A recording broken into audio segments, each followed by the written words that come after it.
Zero ends. Zero ends.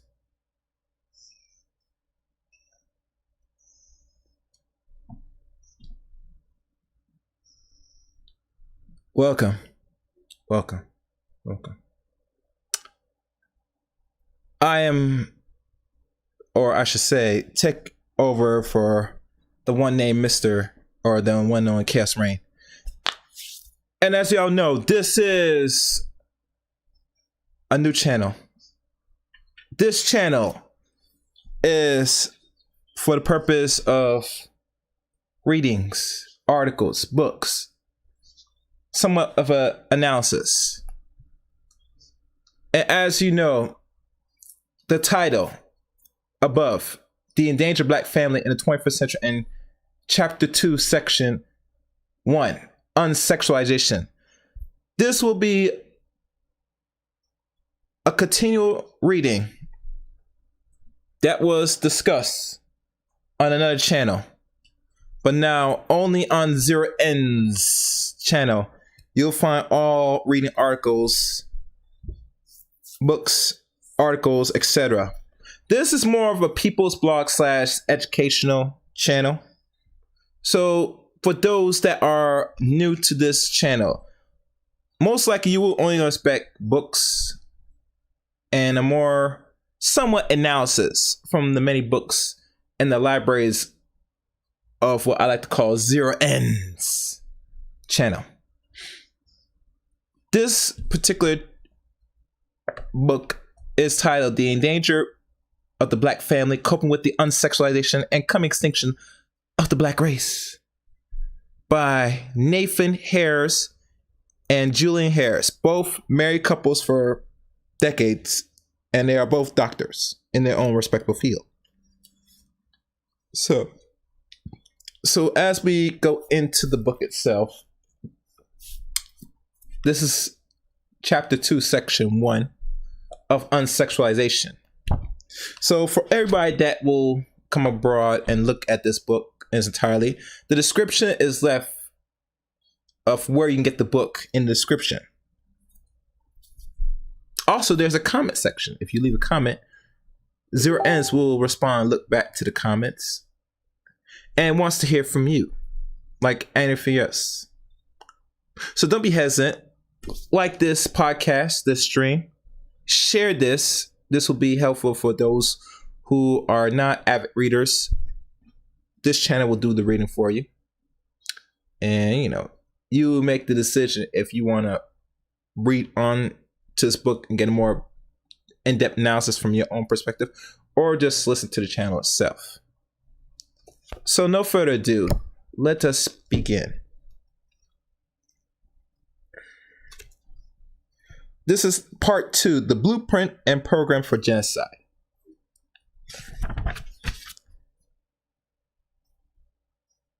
Chapter 2, Unsexualization of the Federal Government Program of Black Genocide. By now, it is clear to the most of us that the history of European and Europe most powerful descendants, white Americans, has been a history of destruction, exploitation, and the machine, including the weapon of war, to dominate the other race and to control the environment. The white man has been nevertheless tripped by his own advantage in controlling the environment and distort the environment is an anti-nature behavior. But as much as the human being is also an animal, a part of the nature of the culture of the European is anti-human. Now, why did the opposite anti-human?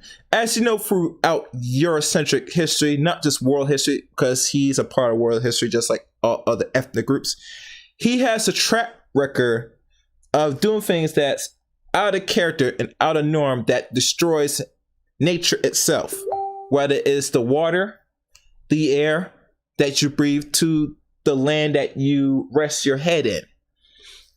His track record, like most beings, is destruction. And his destruction has no limits. And if the time comes, he might go as far as go nuclear on the planet, if not careful. But only your eyes and your ears will know more in time. While plundering and destroying the earth, he also destroys the human social fabric and its most basic and intimate human relations. Secretary of the Interior James Watt is not a lone divergence warrior. He is merely his culture officially environmental embodiment of today. Now the white society is poised to distort the very nature of human beings. We refer here to a process of unsexualization. By unsexualization, we do not mean homosexuality, let alone the civil rights of homosexual thought. Homosexuality is one conspicuous element of phenomena being promoted, as we shall see later, in the present schemes of the manufacture and produce of unsexualization. In unsexualization, we refer instead to what is being done to the heterosexual.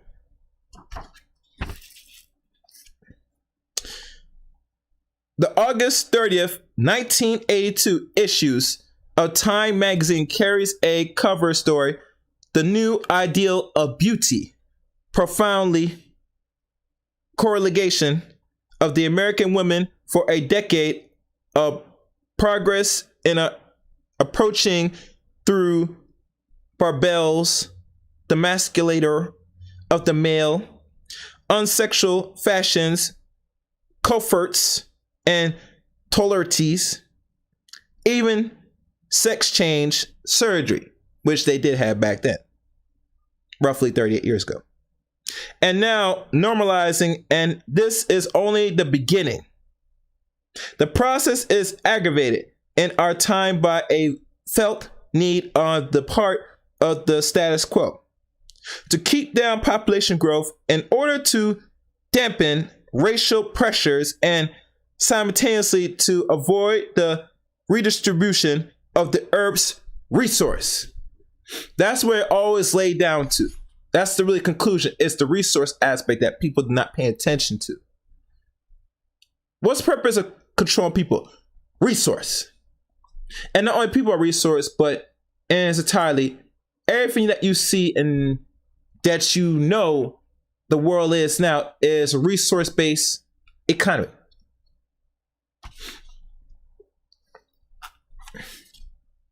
Although it is true that the nature of Europeans and Euro-Americans, Western society had in the course in an industrialization nuclearize and disintegrate the family structure, these changes appear capable of being incorporated into the social fabric without any more disruption of basic social values than the great migration from rural farming to urban factories had roughly most significant amongst these families. Change was the growing tendency of married women to work outside the home, born of the mechanization of household appliances and the need for a large supply of cheap and efficient labor in the metropolitan marketplace. However, this trend was commonly exploited by the architects of unsexualization. These include population eugenesis, the new scientific rationalists or racists, Zionism elements, and finally, and most compelling, the achievement of full-scale adoption of the program by the federal government under the Nixon administration. The common thread uniting the often diverse interests was the desire to keep down the population growth of the poor, and particularly the black and third world population here and everywhere or elsewhere, on grounds that easing population pressure will eliminate the pressure cooker anecdotes of war and rebellion, which came to characterize the 1960s but were pretended as nearly or as early as World War I. In the minds of imperialists, population control, which eventually discovers the ineffectiveness and the ends of this program of unsexualization, was the alternative of the war and open genocide in the interest of avoiding the alternative of a redistribution of wealth and fundamental changes in the social economic order. Instead, they employed the technological already distributing of the environment of the earth to alter the very conceptualization of the human being. Upon the technology of nuclear war was added the technology of the total nuclearization and distortion of the family through weight lifting or bodybuilding programs for women and surgical sex change operation, as well as the denial and systematic elimination of gender difference and aspirations. The technology of surgery, tubal ligamentation, abortion, etc., has emerged as a major approach to birth control, combining with biomedical research tests to babies and the pills, though not without anticipation side effects. All of this is undergirded by the deliberate programs of propaganda and through control around the white feminist hooks. Now, let me pause. This is all documented, and remember, this book was written and published in 1984. All what you see from homosexuality, feminism, or what we want to call LGBTQ, all these things, these new alphabet characteristics, was all a creation for one purpose and on one purpose only: to control population of people. And usually the population they want to control is people that are more what we want to call the non-whites of the world, and want to control more of the blacker populations of the earth for resource only. Let's continue. Understand that there is a difference between birth control peer pressure or penance, which can make the life better for some individuals and their families, and the exploitation of the ideal of birth control for genocidal and racist limitations and disseminations of an entire group by another. Population control for detailed accounts of the way in which the population control unfolds with racist implications. All along the way, seen by Alan Chase, the legacy of Malthusism and social cause of the new scientific racism. New York, Alfred A. Kufoth of 1977 and Elisha Dorgan, Margaret Singer, father of modern society, Corgoli, and the CACUL publications of 1980, roughly now 40 years ago. In this treatment, we must necessarily be brief in order to move more quickly to more recent and sinister developments. And yet, despite the fact that the population eugenicists have known the most improved education and economic condition led to a downward spin in the birth rates, they choose instead to adopt the approach not of elevating the black and poor, but of eliminating and controlling their numbers, as we shall see later. However, since the adoption of a worldwide program of unsexualized population control by the United States government and the World Bank and their allies, the economy has appeared to suffer exceedingly more in unsexualization as a retrenchment of the class inquiries. It is also probably that the feminist aspect of the unsexualization program allows whites to siege back the revolutionary initiative from the 1960s. More about this later. And continues to divide or further divide black males and females, as well as to provide social legitimacy for the long dissemination historically of black males. You hear that? You get the man? You control the man? You do control your nation. So don't get that twisted, men.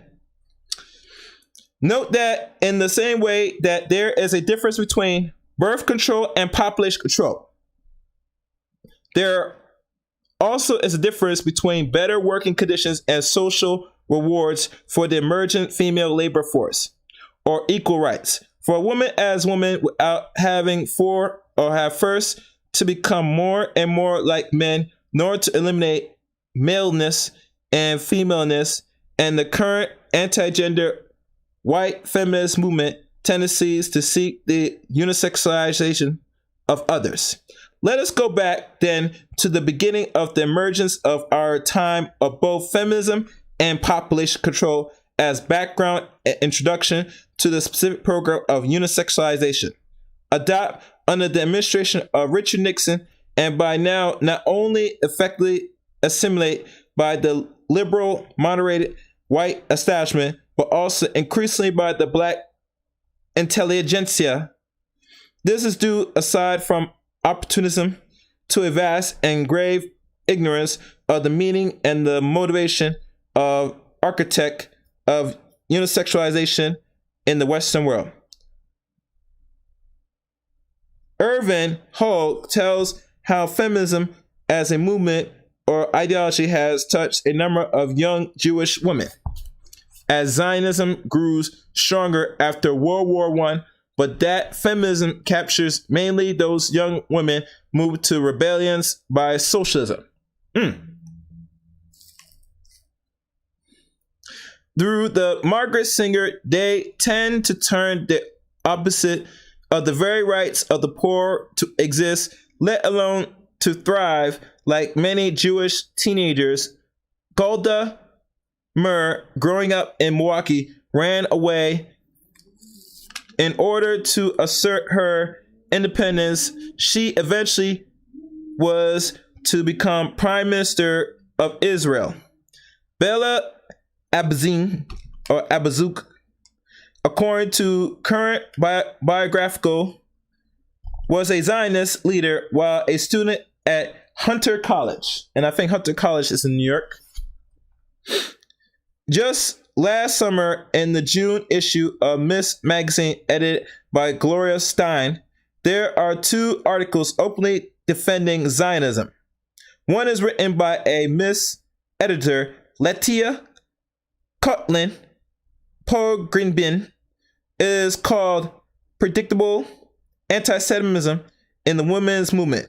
Since its inception, as is well known as Jewish-led and dominant movements kick off in our time by Betty Fraud publication of the feminist mystique and founder of the National Organization for Women. Now, though, recently, now that the deed is done, she has entered a second stage of returning to an appreciation of the family as the feminist shaped by the Nixon Commission views her with scorn and continues the goal of unsexualization.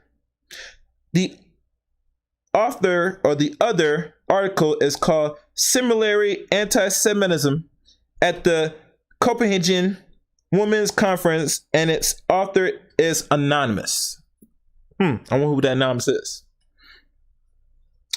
The Miss Editor confused unsolicited by any reader that she feels her Jewishness more deeply than her womanness, and she feels her Jewishness more deeply than her womanlessness, but nevertheless condemns black women for similar puttings of their blackness first, not to mention their Africanity.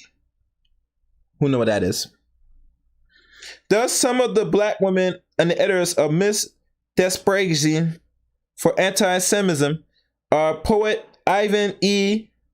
Carolator, Carol Clemenson, Gregory, and Judy Simmons, Esther E. Edwards, Director of the Regional Office of the National Human Rights Caucus, Cheryl Brown, President of the Frederick Douglass Community Improvement Council of Anacostia in Washington, D.C., and Thelma Thomas Daly, past president of the Delta Sigma Theta sorority. On the cover of that issue, Miss is a picture of black novelist Alice Walker, now a contributor editor of Miss, which has hungered for a token black feminist catalyst since Michelle Wallace appeared on the cover as a previous unknown 27-year-old unsung and essential unpublished writer to announce the publication of the Black Macho. Remember, the Black Macho was released in 1979 for last check. And looks like Julius Hare put this particular woman, black woman, in this book specifically to let you know this publication was out.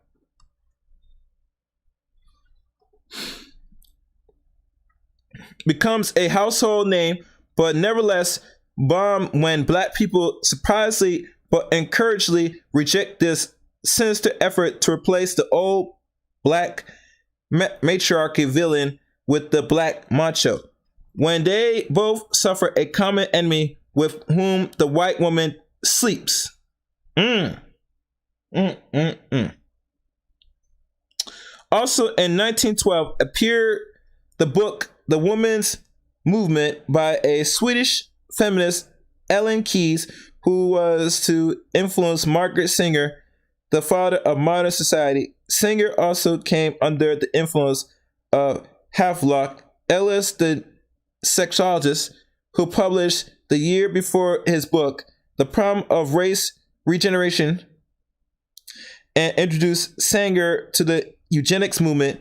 Ellis had written that paupers not be given poor laws relief unless they submit to voluntary surgical sterilization.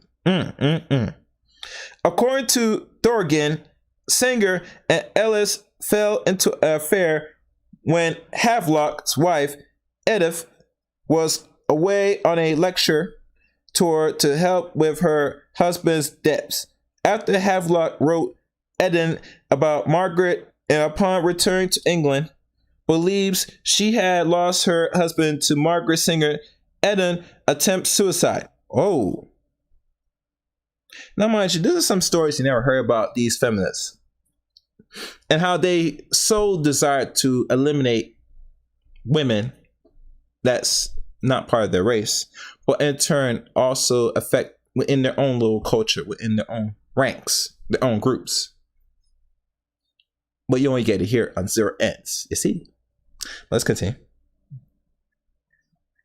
David M. Kennedy, Birth Control in America, suggests that Havelock's ideal of sex and marriage also led to Margaret's divorcing William Sanger in 1922. She married J. Noah Sleegs, owner of the 3-in-1 oil, who became the principal source of fund for the birth control movement. Soon Sanger, who coined the term birth control and founded the first birth control clinic as well as Planned Parenthood, was embracing racist notions such as suggestion in the Depression era issues of the Birth Control Review, which edit as a clearly laid out plan for peaceful genocide, calling it Plain for Peace.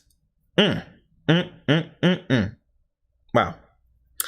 Her proposal includes a stern and rigid policy of sterilization of segregation to person known to be detrimental to the stamina of a race.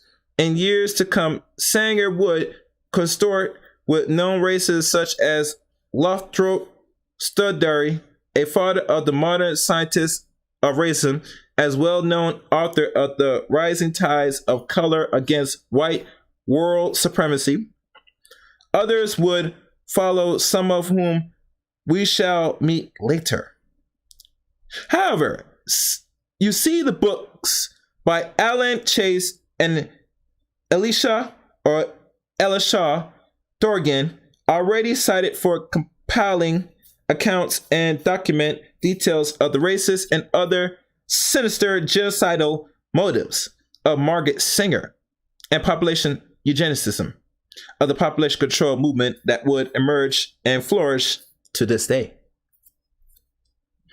1955, the birth rate in the U.S. entered a consistent decline, which by 1971 would be reported by the U.S. Bureau of Census to be lowest in the U.S. live birth rate ever recorded.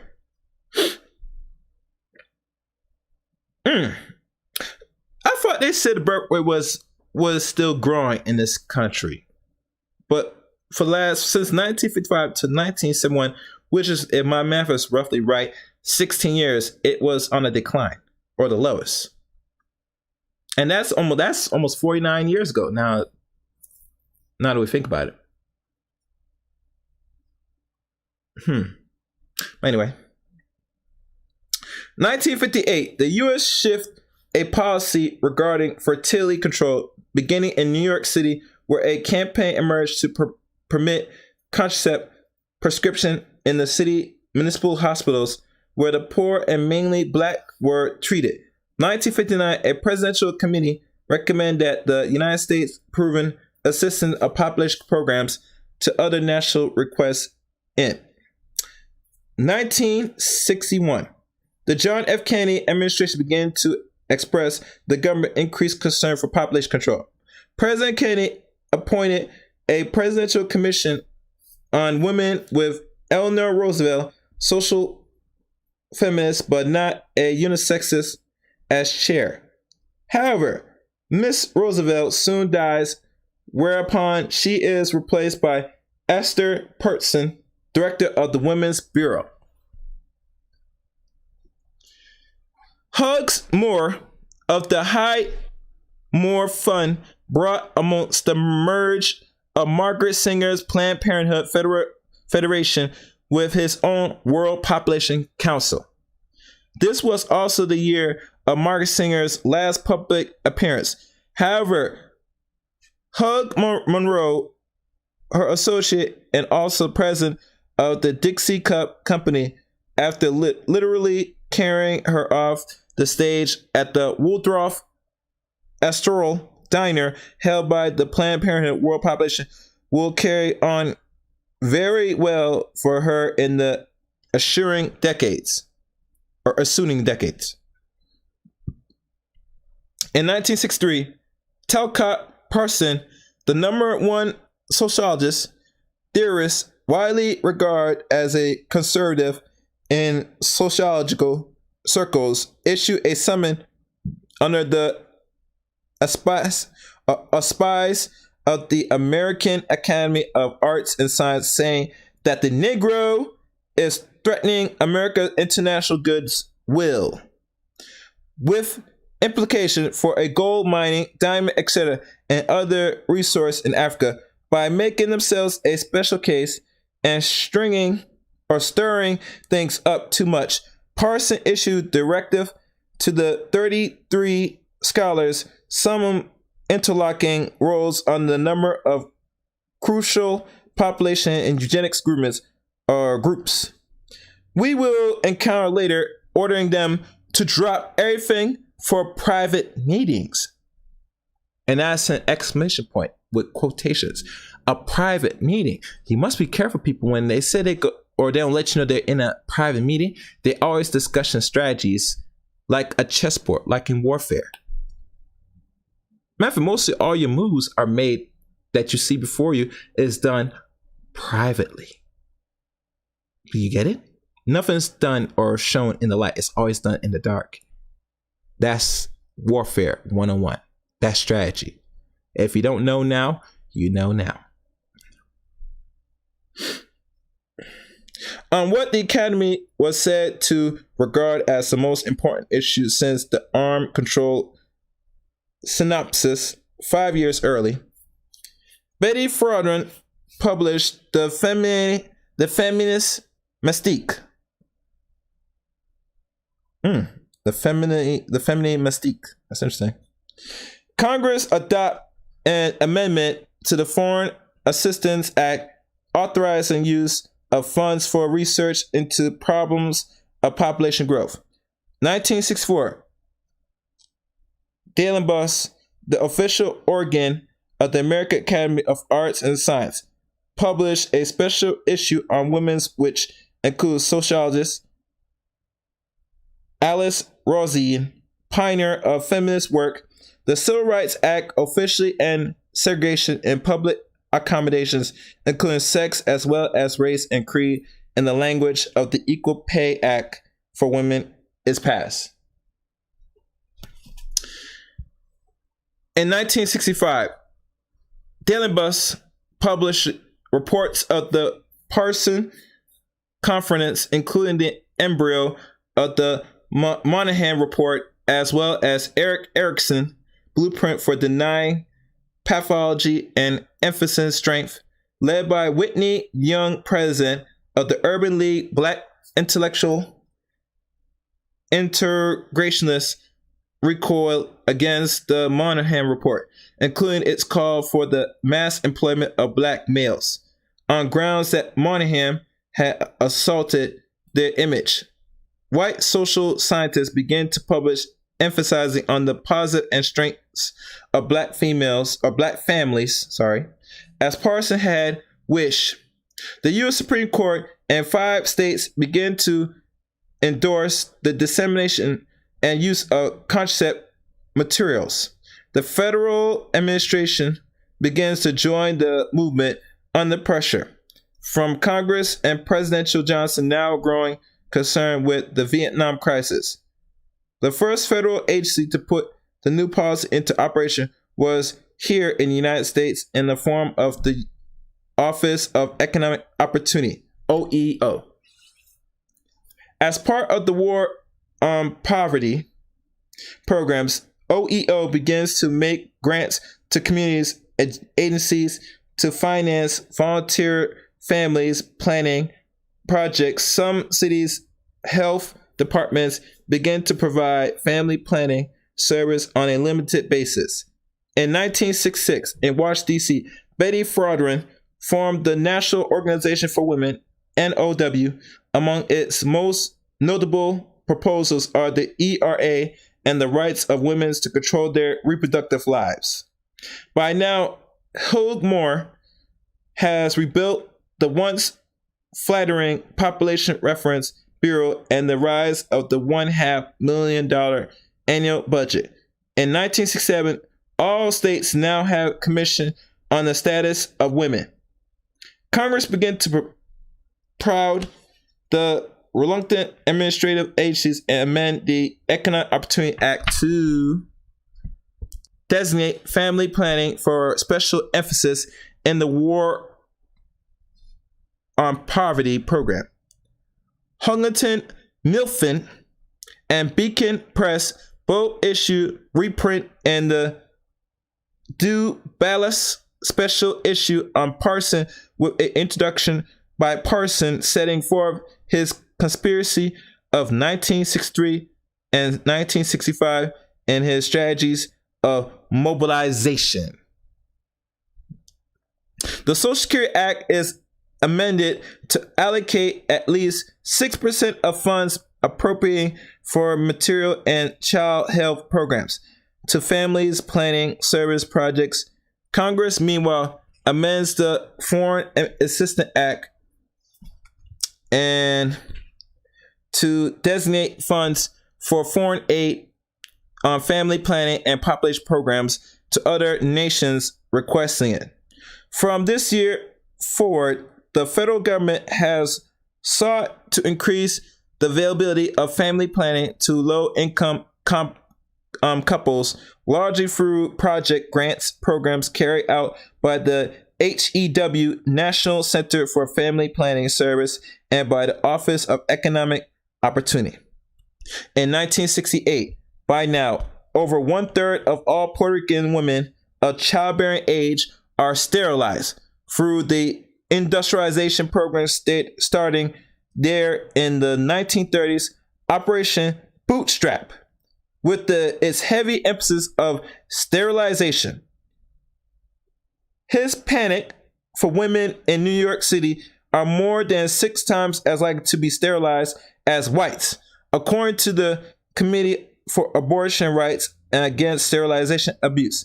The committee spokesperson also told some years later how Dr. R. Ravenvolt, while head of the United States Office of Population in the State Department, observed that the most challenging epidemic in the 20th century was the epidemic of people. Now, even reading this part now, I did not know, even going on 80 years ago, especially in New York or in Puerto Rico, the Puerto Rican women in New York, from what it said, that they were sterilized in them. I'm not sure what the status now of sterilization for people that are Latin descent or mixed breed Latins. I don't know. That's something to really investigate in future streams, possibly. But we'll see. Howard Moore takes out full-page ads in the New York Times, the Wall Street Journal, Time Fortune, and the Washington Post, calling the Pope, the Bishop, and the Catholic Church itself a major menace to civilization. As we know it, they declared that population bombs is the single most important problem facing the world today. Among the stagnatories are William Shockley, James Cagney, Kingsley Davis, Robert McNairn,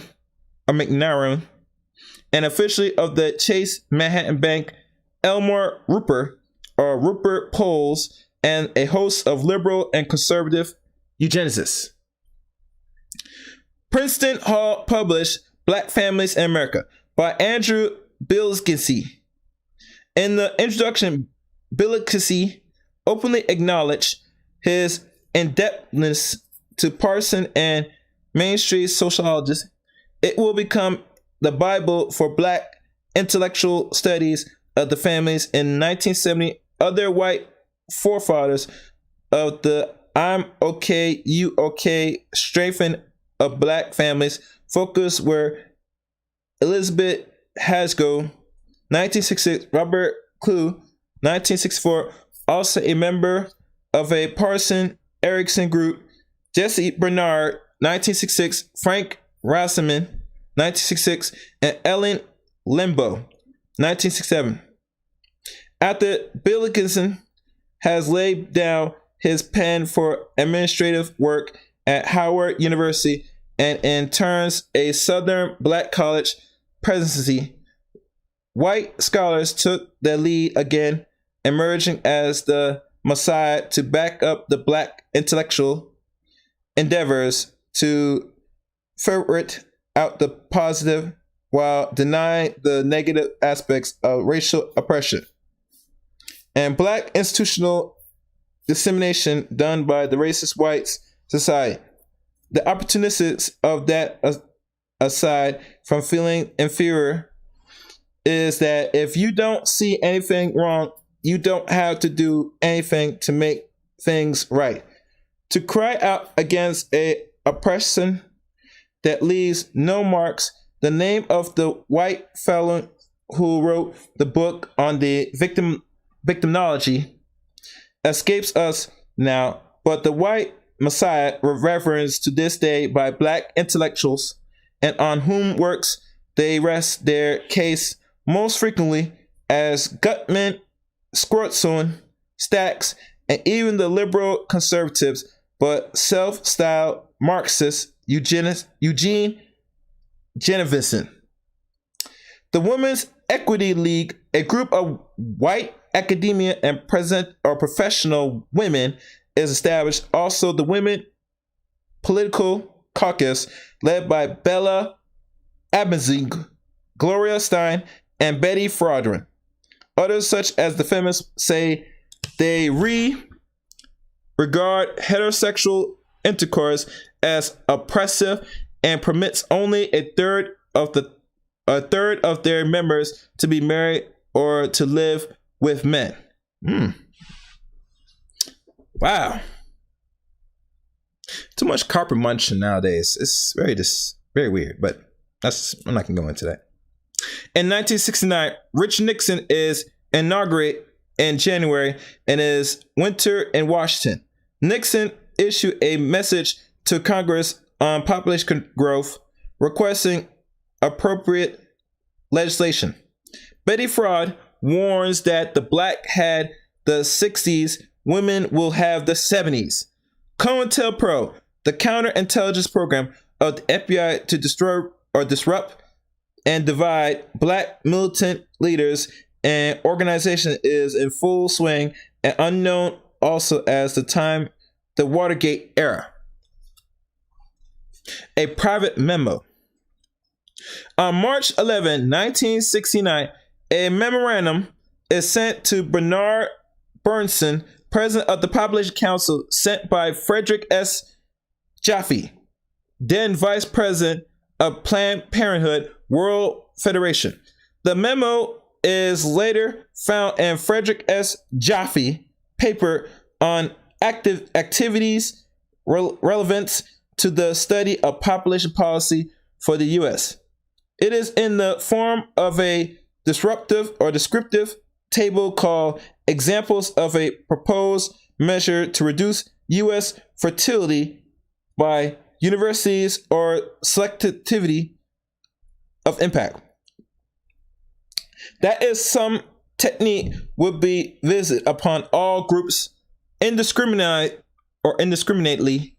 while others would be narrowly enforced on selected groups. These techniques, in addition to measuring already present in 1969, such a family plan would include payments to encourage contraceptive, sterilization, and abortion.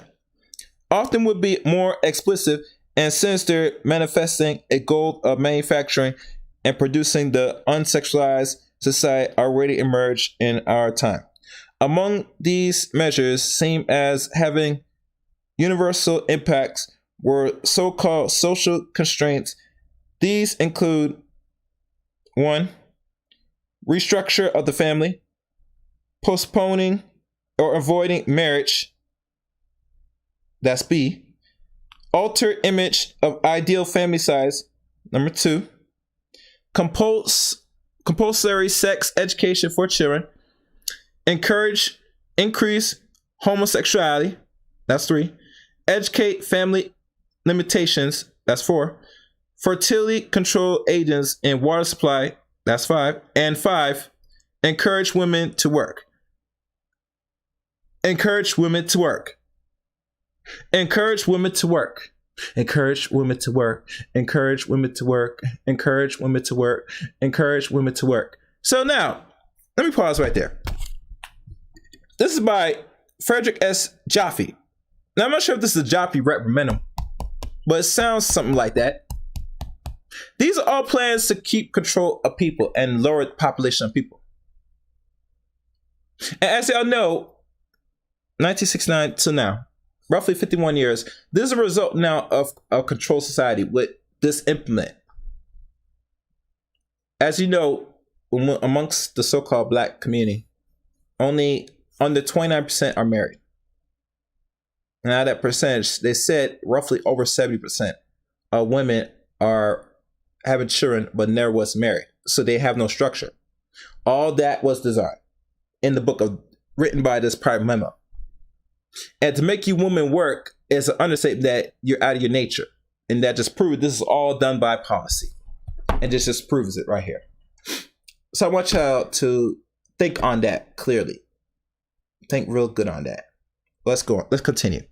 There's more.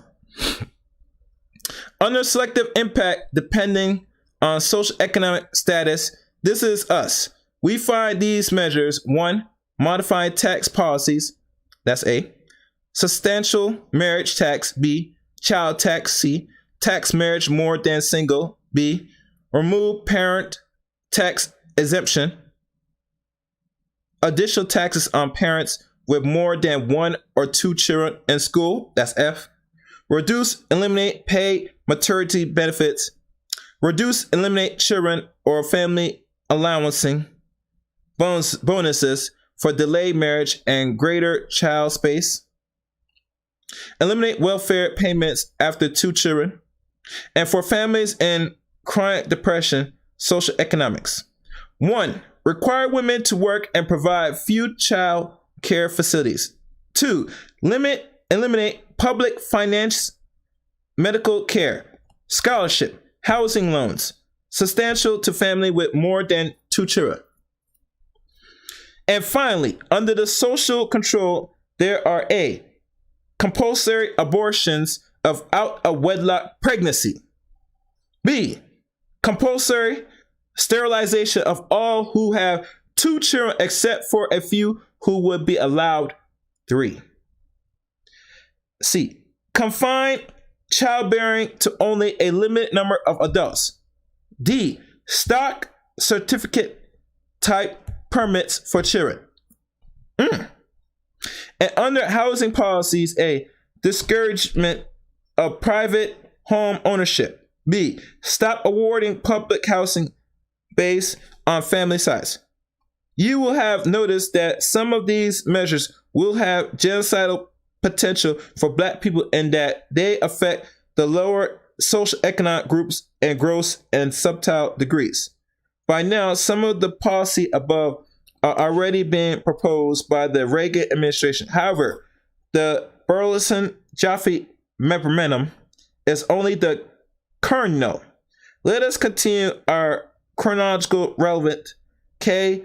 Militant, published by Sexual Politics. And we're wrapping this up. In 1970, Kate Millett, and now leader, holds a press conference openly merge the feminist and the lesbian ideals. Firestone dialect of sex and bisex and unsex is issued.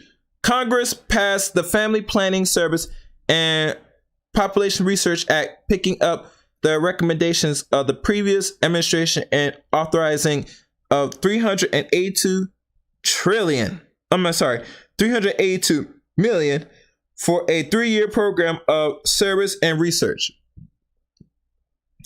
Congress enacts legislation responding to a 1969 message to the year before from President Nixon, established by historical commissions on population growth and the American future, to be chaired by John D. Rockefeller III, and consisting of 24 handpicked members, including Bernard Burleson of the previous year Burleson-Jaffe memorandum.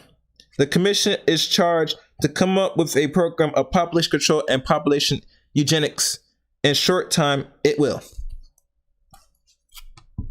1971. The Black conscious movement has allowed the white feminists to seize the revolutionary initiative. Militant Blacks intellectual following Communist Party leaders Angela Davis and the once ultra-Black nationalist Amir Baraka, Leron Jones switch in droves to Maximus. They believe they can organize white workers, other revolutionary looks away from American oppression, and concentrate upon their identities with African struggles. On the continent of Africa, Less militant activists turn to electoral politics or to the human potential movement to stress the positive and strength of Parson Erickson's fame to get in touch with me.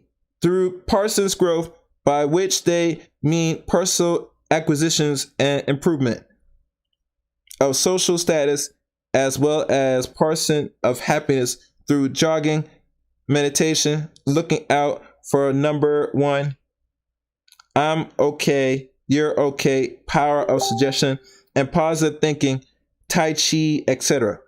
They begin to turn away from combat with their social oppression and to verbalize self-rigidness put downs of the 60s, sometimes to laugh in knowing glee. Soon there will be a cocaine and disco and California curls, more and more white women, and for a while, at least more Richard Nixon. And we will stop and pause there. I hope that this is helpful, that you learn. And there are going to be more from Zero Ends channel. Overall, as you know, the job from reprimand was mentioned in this chapter. That a lot of people feel it was a myth, that it don't really hold weight to them. But from what is reading, this was all planned out in the 60s, particularly 69. And there are many brothers and sisters that have talked about the job reprimand or recommendum or memorandum that I have been aware of for some time, but I never really could find the actual list of it. It's probably now on the internet, that came out in the 80s, but this book was written in 1984, and this job memorandum came out in 69. So whoever is putting information that has been revealed or shown 33 years ago was a lie. This reprimand was out for now 51 years ago. So overall, in this chapter, you get a more sense of what is unsexualization, the first section of it. And I want y'all to really go back to this, listen clear to things that you missed. Be on the lookout for section 2. Till then, this is Zero Ends. Till next time, I am out.